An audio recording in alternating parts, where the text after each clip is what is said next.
Live God in our hearts forever. Hi friends, I am Martin. Friends, இந்த வீடியோவில் நம்ம channel member மோகன சுந்தரம் அவர்கள் இந்த கேள்வி கேட்டிருந்தார்.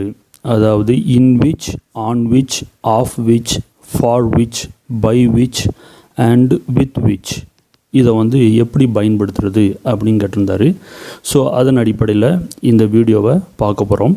ஸோ இதில் in which, on which, of which இந்த மூணையும் பற்றி நம்ம தெளிவாக படிப்போம். அடுத்த வீடியோவில் மீதியை படிப்போம். வாங்க.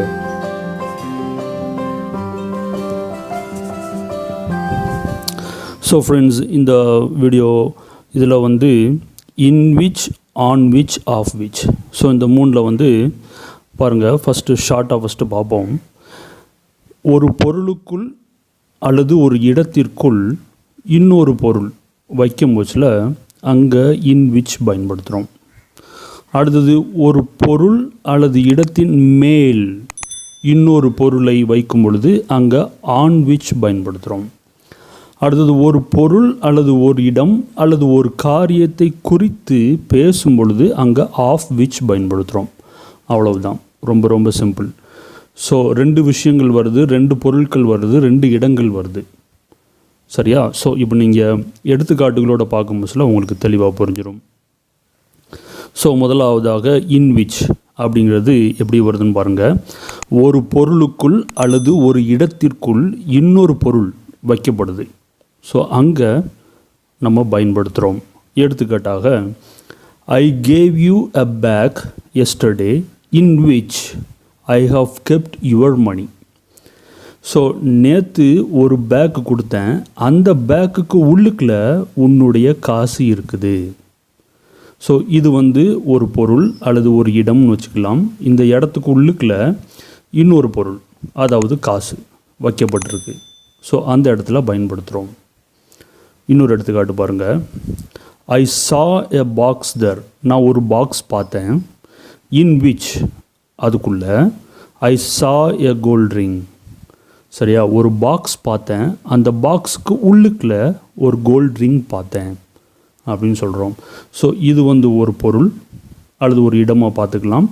அதுக்கு உள்ளுக்குள்ள ஒரு பொருள் பார்த்தேன். ஸோ 2க்கும் நடுவில் இன் விச் போடுறோம். அடுத்தது இன்னொரு எடுத்துக்காட்டு பாருங்கள். there is a room in my house in which you can spend your time. என் வீட்டில் ஒரு இடம் இருக்குது, அந்த இடத்துக்குள்ளே உன்னுடைய நேரத்தை செலவு செய்யலாம்.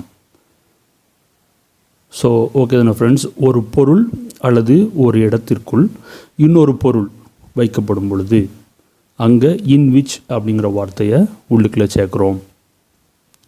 2வது எடுத்துக்காட்டு பாருங்கள். ஒரு பொருள் அல்லது இடத்தின் மேல் இன்னொரு பொருள் வைக்கும் பொழுது அங்கே ஆன் விச் பயன்படுத்தணும். ஸோ இங்கே பாருங்கள். I have kept my things on the table. நான் என்னுடைய பொருட்களை டேபிள் மேலே வச்சுருக்கேன். On which you can keep your things as well. அதுக்கு மேலே உன்னுடைய பொருட்களையும் வச்சுக்கலாம் அப்படின்னு சொல்கிறோம். ஸோ ஒரு பொருள் அல்லது ஒரு இடம், அந்த இடத்துக்கு மேலே இன்னொரு பொருள் வைக்கிறோம். ஓகே தானா? ஸோ இன்னொரு எடுத்துக்காட்டு பாருங்கள். ஐ saw a box there on which I saw a gold ring. நான் ஒரு பாக்ஸ் பார்த்தேன், அந்த பாக்ஸுக்கு மேலே ஒரு கோல்ட் ரிங் பார்த்தேன் அப்படின்னு சொல்கிறோம். ஸோ இங்கே எப்படி பார்த்தோம் பாருங்கள். ஐ saw a box there in which I saw a gold ring. So ஒரு பாக்ஸ் பார்த்தேன், அதுக்கு உள்ளுக்குள்ள கோல்ட் ரிங் பார்த்தேன் அப்படின்னு சொல்கிறோம். ஆனால் இங்கே ஒரு பாக்ஸ் பார்த்தேன், அந்த பாக்ஸுக்கு மேலே ஒரு கோல்ட் ரிங் பார்த்தேன் அப்படின்னு சொல்கிறோம். ஸோ அந்த இடத்துல ஆன் விச் அப்படின்னு பார்க்கணும்.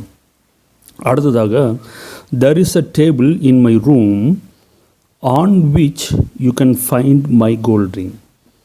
ஸோ என்னுடைய ரூமில் ஒரு டேபிள் இருக்குது, அதுக்கு மேலே என்னுடைய கோல்ட் ரிங்கை நீ பார்க்கலாம். ஸோ அப்படின்னு சொல்லப்படுது. ஒரு பொருள் அல்லது ஒரு இடம், அந்த இடத்துக்கு மேலே இன்னொரு பொருள் வைக்கப்படுது, இருக்குது அப்படின்னு பார்க்குறோம். ஸோ அந்த இடத்துல ஆன் விச் அப்படிங்கிறத பயன்படுத்தணும். அடுத்ததாக, ஒரு பொருள் அல்லது ஒரு இடம் அல்லது ஒரு காரியத்தை குறித்து பேசும்போது அங்கே ஆஃப் விச் பயன்படுத்தணும். So for example, I saw some things on the table of which I am very much worried. So நான் டேபிள் மேலே சில பொருட்களை பார்த்தேன், அந்த பொருட்களை குறித்து நான் மிகவும் கலக்கம் அடைகிறேன். ஸோ இந்த பொருட்களை குறித்து எனக்கு கலக்கம் இருக்குது. ஸோ அந்த இடத்துல ஆஃப் விச் பயன்படுத்தணும். I won a gold medal in the match of which I am very proud. So மேட்ச்சில் வந்து நான் ஒரு கோல்டு மெடல் வின் பண்ணேன், அதை குறித்து நான் மிகவும் பெருமை அடைகிறேன். ஸோ இந்த காரியத்தை குறித்து நான் பெருமை அடைகிறேன். ஸோ அந்த இடத்துல ஆஃப் விச் பயன்படுத்தணும்.